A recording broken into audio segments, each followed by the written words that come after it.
याच्या समोर का? हो बघूया. हा गेट मधून घुसताना बगीच्याची एंट्रीच नाही ना. झालं का? खतरनाक आहे.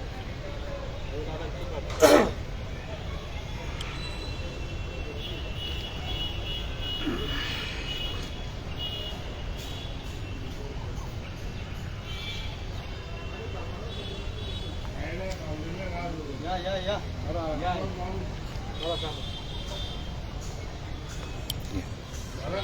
भारत माता की जय वंदे मातरम इन्कलाब जिंदाबाद मालक मालक जनताच मालक जनताच मालक जनता मालक मालक जनताच मालक. मालक मालक जनताच मालक. नमस्कार, मी तुषार निकम, उपाध्यक्ष निर्भय महाराष्ट्र पार्टी. आज आम्ही चाळीसगाव शहरातलं एकमेव उद्यान आहे सुवर्णाताई उद्यान आणि तिथे जॉगिंग ट्रॅक वगैरे सगळं आहे आणि त्या उद्यानात आम्ही आलेलो आहोत आणि आमच्या सोबत हे सर्व ज्येष्ठ नागरिक, लहान मुलांपासून तर ज्येष्ठ नागरिकांपर्यंत सर्व वयोगटाचे लोक इथे रोज सकाळी आणि संध्याकाळी वॉकिंगसाठी येतात. कोणी व्यायामासाठी येतं, कोणी योगासनं करतात. पण इथे वॉकिंग करत असताना हे जे चित्र आहे, हे चित्र संबंध महाराष्ट्रवासियांनी बघा की चाळीसगावमध्ये नियोजन नावाची गोष्ट नाहीये की या गोष्टी आपण बघितल्या पाहिजे. प्रत्येक गोष्ट सांगितली, तक्रार आली तर करायची, नाही करायची, म्हणजे तक्रार करून सुद्धा नाही करायची. हा निर्ढवलेलापणा आहे आणि लक्ष न देणं हे अजून एक मुजोरपणा आहे. तर या ज्या गोष्टी आहेत याला वाचा कुठेतरी फुटावी.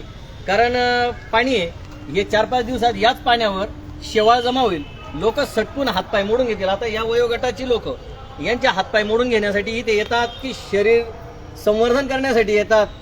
तर हा विचार नगरपालिकेने केला पाहिजे. आताच कोणीतरी म्हटलं की सीओ नवीन आलेले आहेत म्हणे, तर सीओ साहेबांना पण एक विनंती आहे, तुमचं स्वागत आहे, नवीन आलेत. या चाळीसगावमध्ये निदान एक चक्कर मारा तुम्ही आणि तुमचे लोक चाळीसगाव नीट दाखवणार नाही तर आम्हाला बोलवा, आम्ही तुम्हाला चाळीसगाव चांगल्या प्रकारे दाखवू, म्हणजे काहीतरी करता येईल. तर 2022-23 ला 168 कोटीचा अर्थसंकल्प नगरपालिकेने जाहीर केला होता.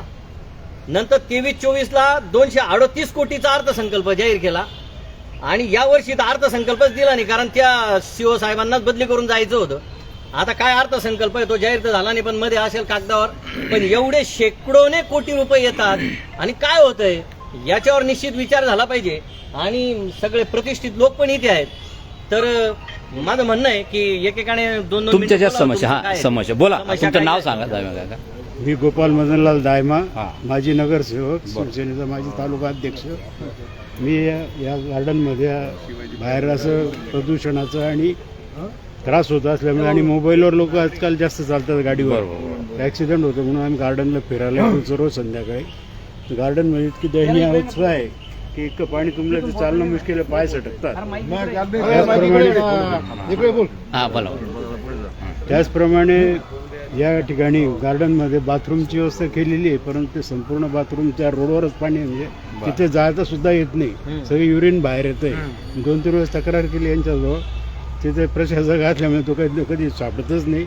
मी 5 वेळेस नगरसेवक होतो, याबाबत मी कायम आवाज उठवतो. गावात काही ठिकाणी इतके स्पीड ब्रेकर झाले, त्याचे काहीतरी नियम्स आहेत PWDचे, ते भयंकर आहेत. त्याच्यात उधळून ज्येष्ठ नागरिक खाली पडलं, हातपाय मोडायचे काम आहे, ते सुद्धा बेकायदेशीर आहे. आणि गावामध्ये जे काही ठिकाणी रोड चालू आहे, इतकं ते माझ्या प्रभागामध्ये सीताबाईनगरमध्ये 3च महिने झाले रोड झाला सिमेंट कॉन्क्रीटचा. पहिले तर 20 वर्ष रोडच झाला नव्हता, रोड झाला ते आज खड्डे पडून राहिले त्याचे. सिमेंटचे रोड ते 100च्या वर तडे पडलेले आहे त्याला. काय कमाल आहे. कोणत्या ठिकाणी? सीताबाईनगर आपल्या संगम प्लाझा पासून जर तिकडे गेलं, नारायणपूरच्या घरापासून त्या कोपऱ्यापर्यंत तेवढा रोड आता 3 महिने झाले. ठीक आहे, आम्ही त्या विषयावर येऊ, आम्ही तुम्ही आम्हाला बोलवा. आता आपण फक्त गार्डनचा विषय, प्रशासनाचं दुर्लक्ष, बरोबर आहे, आणि सांगून सुद्धा ते काम करत नाही, हा एक दुर्दैवी भाग आहे. तर या ठिकाणी सर्व मिळून आपण आवाज उठवला, त्यामुळे मला फार आनंद झाला. आणि आपण जागृत राहिलं म्हणजे त्या प्रशासनाला वरतीवर आणू शकतो. आणि असेच कार्यक्रम आपण असे घेत राहू. जनहिताचे, बरोबर आहे. बोला एक एक बोला नाव सांगा बोला सब नाव सांगा मी रमेश माधव सपकाळे, हा हा ज्येष्ठ नागरिक. आता तुम्ही पत्रकार, तुम्हालाच पहिले एक प्रश्न आहे, बरोबर त्याला कोणत्या अँगलने तुम्ही बगीचा म्हणता? अगदी बरोबर हे कापलं नाही झाड म्हणून वाढलेलं एक जंगल आहे. व्हेरी गुड हा याच्याकडे दुर्लक्ष केलं 25-30 वर्ष, याला कुलूप बंद केलं, हा. ते झाड वेडे वाकडे वाढले, बरोबर त्याच्यावर निधी आला 88 लाख रुपये, त्याला गार्डन केलं. त्या पिरियड पण गार्डन हे कोणत्या दृष्टीने दिसतं मला तुम्ही सांगा? बरोबर 5-25 लाखाचे ते जे खेळणी. बसवले जॉगिंग ते, म्हणजे तुम्हाला गार्डन वाटतं का? गार्डनला काय लागतं काय नाही, त्याची नॉर्म्स आहे अगदी काही, बरोबर ते काहीतरी त्याच्या तज्ञांकडून शिकून घ्या तुम्हाला जर माहिती नसेल अगदी तर. बरोबर आणि तसा काही बगीचा बनवा. बरोबर एक बरोबर. साधा बगीच्यामध्ये आम्ही 4 लोकांना फोन करून की इथं मुरुम टाका बुवा. हा हा बरोबर या तुमची पाण्यात बरोबर आम्ही पुढून जाऊ, छोटीशी मुरुम मागणी टाका आता बुवा. तुमची आहे ती छोटीशी मागणी, म्हणजे बघा 2 ट्रॅक्टर मुरुम टाका बुवा. अगदी तो बरोबर मुरुम सुद्धा पडत नाही. म्हणजे इथे शोकांतिका आहे किती सर. शोकांतिका. म्हणजे आज ज्येष्ठ नागरिक ज्यांनी आपलं 40गाव मधलं उभं आयुष्य लोकांनी इथं घातलं, प्रत्येक गोष्ट यांना माहितीये, यांना पूर्वीचा इतिहास माहितीये, बजेट माहितीये, आणि अशा लोकांना आज वयाच्या मानाने इथं चालणं अवघड होते. ही खरंच शोकांतिका आणि प्रशासनाची ही विचार करायची बाब आहे. बोला अजून काय तुमच्या 40 गावला या स्वच्छतेचं बक्षीस मिळालं हा असं मी पेपरमध्ये वाचलं. बरोबर. पण मला कोणत्याच अँगलने 40 गाव स्वच्छता दिसत नाही. अरे वा सर्वे जर खासगी तुम्ही कॉम्प्लेक्स बघितले हा. तर तिथे नाक धरून चालावं लागतं. बरोबर तुम्ही जे सार्वजनिक संडा, सार्वजनिक मुत्र्या हा. नावाचा प्रकारच ठेवला नाही. बरोबर बरोबर एखाद्या लेडीजला जर कधी लघवी लागली तर तिने कुठे करावं हा प्रश्न आहे 40 गावचा. बरोबर थेट स्टेशन पासून तर मार्केट पर्यंत. अगदी बरोबर. हाच गार्डन विषय आहे का? गार्डन मध्ये तरी आहे का? गार्डन मध्ये स्त्रियांसाठी आणि पुरुषांसाठी स्वतंत्र शौचालय केलेलं आहे. आमची सर्वांची अशी मागणी आहे, हा. तुमच्याकडून ते होणार नाही हा. तरी ते प्रायोगिक तत्वावर एखाद्या चालवायला द्या. Very good. 2 रुपये घ्या पण ते वा रे स्वच्छता ठेवा, हा हा अशी बरोबर आमची मागणी. हा. कारण तो जाईल तो 2 रुपये देईल, हा पण मग तो बोलेल तरी त्याला काही पडलंय. बरोबर म्हणजे इथं कर्मचारी सुद्धा नेमलेले आहेत या सर. गेट आहे इकडचं, हा, एक. या गेट मध्ये एंट्री करायच्या गेट मध्ये हा. दुनियाभरचं अतिक्रमण आहे, स्वागत करायला असा गारा आहे.